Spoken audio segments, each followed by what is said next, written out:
Interesado ka ba na magka-e-bike pero kapos ang budget? Ang Government Service Insurance System o GSIS nagpapautang sa mga miyembro nilang nais magkaroon ng light electric vehicles. Para bigyan ng mukha ang balita, Mobile Johnny Van Tarinque.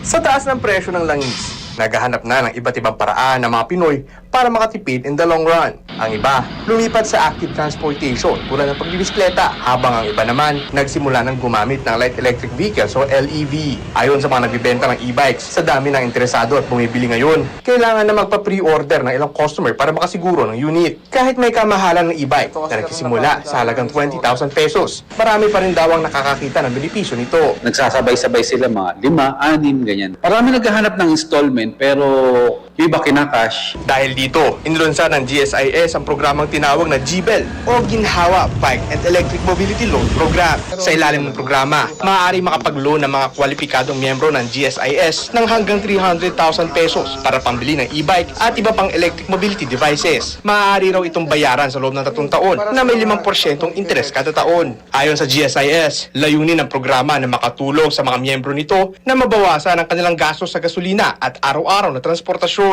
Para naman sa mga mobility group, magandang hakbang daw ito para mas mapalapit sa maraming Pilipino ang paggamit ng e-bikes at iba pang sustainable transport option.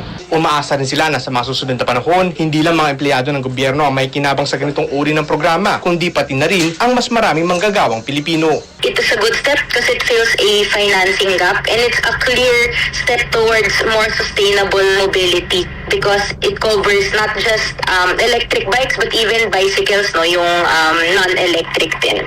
Sa pagdami ng mga Pilipinong lumilipad sa e-mobility, umaasa ang ilan na mas mapapadali at mapapamura ang araw-araw na biyahe ng mga commuter.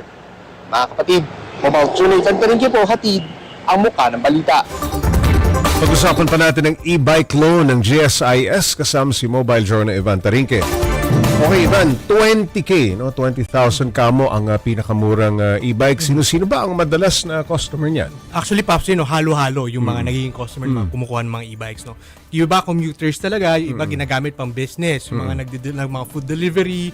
No? So, madalas daw talaga, Pops, yung kumukuha is talagang yung mga commuters na medyo, imbes na magdala ng sasakyan, gumagamit na lang nitong mga e-bikes na to papunta doon sa kanilang mga trabaho, no? Dahil yun nga daw, base doon sa computation nila, mas mura daw talaga compared doon sa ginagastos sa gasolina. Plus, syempre, Pops J, mas pabilis din daw yung biyahe kahit papano compared doon sa pag naipik na sa traffic, Pops J. Ivan, marami raw pre-order.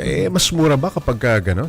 Pops J, pag pre-order, no, yung ibang mga bike shops, nagbibigay sila ng discount, no? Dahil yun nga, no, ang mas secure lang daw talaga na merong slot, sure na bibigyan ng discount. No? Pero yung iba naman, Pops J, no, ang ginagawa kasi ng mga ilang buyers, ang ginagawa, babayaran na kagad buo yung bisikleta. Yung iba naman, down payment. Yung naglalagay ng down payment para lang ma-secure yung slot nila na meron silang bisikleta. Correct. Pero doon, Pops J, no, in terms of syempre yung pagkuha kasi nung netong mga bikes natin, medyo pahirapan ngayon dahil yun nga medyo naging in demand siya simula nga nung past few months nung tumaas yung presyo ng gasolina, Pops J. Ivan, hanggang 300,000 kamo ang pautang ng GSIS at 5%. Yung interest kada taon. Nagsimula na ba ang application at ano ba ang mga requirements? Actually, Pops J, no, nag-start na yung application, no, na makakapag-apply sila dito sa GSIS na app. No? Pero ito, Pops J, double check lang natin yung mga requirements. Okay. No, usually kasi, Pops J, ang requirements lang nila is